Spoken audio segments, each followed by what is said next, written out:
The twin moons of Cathara cast silver shadows across the crystalline forest, and Rock moved through them with all the grace his young body could muster. His scales rippled with bioluminescent patterns, pride mixed with determination. Today, he would prove himself. Today, he would hunt alone. Behind him, unseen and unheard, Lyra followed. The human woman moved like water between the glass-like trees, her steps perfectly timed to match the whisper of wind through the canopy. She had learned this silence over decades, on worlds where making a sound meant death. Rock didn't know she was there. That was the point. The young Catharian was barely past his first molt, still small by his species standards, only twice the size of Lyra herself. His claws hadn't fully hardened yet, and his hunting patterns were textbook, aggressive, confident, and efficient. Everything the elders had taught him, executed with the certainty of youth that had never truly failed. Lyra smiled faintly. She remembered that certainty.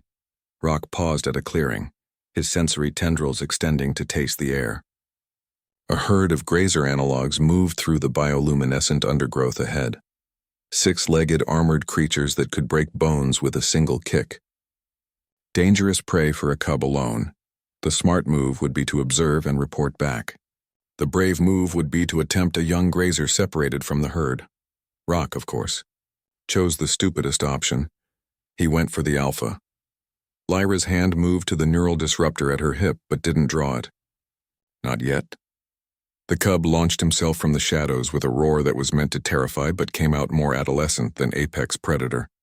The herd scattered, all except the alpha, who turned with the bored confidence of something that had survived 100 such challenges. Rock's claws met armored hide and skittered off harmlessly. His teeth snapped at thick neck plating. The alpha merely shook itself like a dog shedding water, and Rock tumbled through the undergrowth. Lyra moved closer, still silent. The young Catharian rose again, scales now flashing red with embarrassment and anger.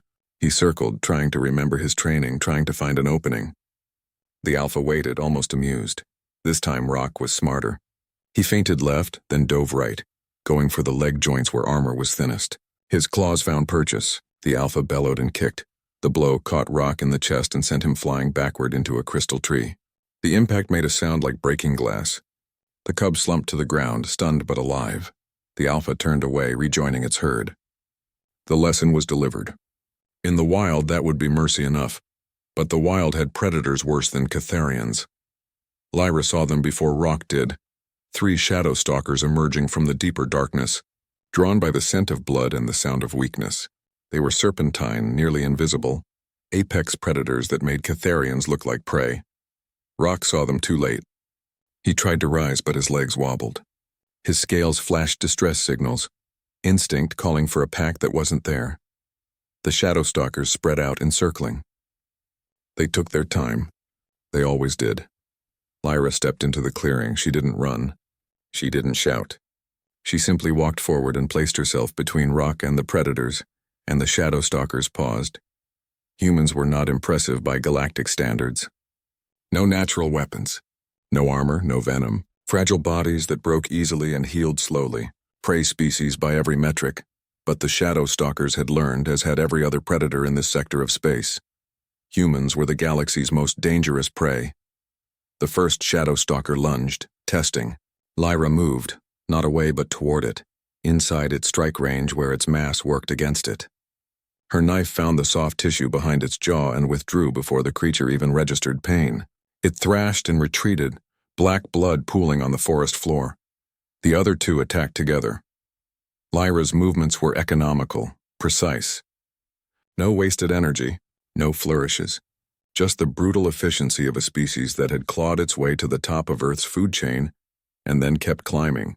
She used the environment. A crystal shard became a weapon. A tree trunk became cover. The creature's own momentum became their enemy. When it was over, and it was over quickly, 2 shadow stalkers were dead, and the third was fleeing into the darkness. Lyra walked to where Rock lay, watching her with eyes that held wonder and fear and confusion all at once. "You followed me," he rasped in the galactic trade tongue. "I did. The elders said I had to hunt alone, to prove myself." Lyra knelt beside him, checking his injuries with practiced hands. Bruised but nothing broken. He'd be sore for days, but he'd survive. You did hunt alone, she said. I didn't interfere with your hunt. But you saved me. I did. She met his eyes.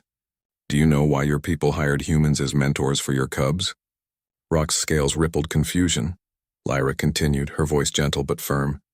Because your people are warriors. Strong, proud, powerful. But you've forgotten what it means to be prey, to be weak. To survive not because you're the strongest, but because you refuse to die. She helped him to his feet.